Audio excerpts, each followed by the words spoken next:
మనం ఇంటి ముందు దిష్టి కోసం కట్టే ఒక చెట్టు గారకంప అంటాము.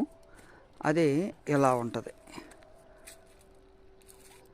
గారకంప దీని కాయలు చూస్తే ఇలా పెద్దగా ఉంటాయి. గారకంప ఇలా ఉంటుంది. దీన్ని చదరంగా ఉన్నదాన్ని చూసుకొని మనం ఎదుకోండి. సపోజ్ ఇది ఉంది కదా, దీన్ని మన గుమ్మానికి అడ్డంగా కట్టుకుంటాం.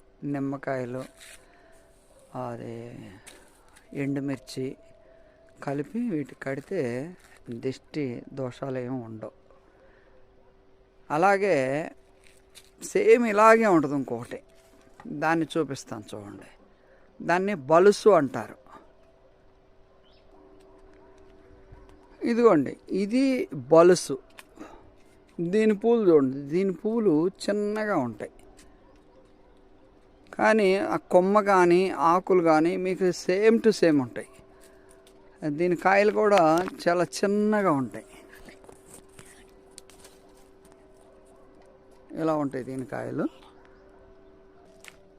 ఇది గారకంప పువ్వులు చూడండి ఎంత పెద్దగా ఉంటాయో, ఇలా పెద్దగా ఉంటాయి.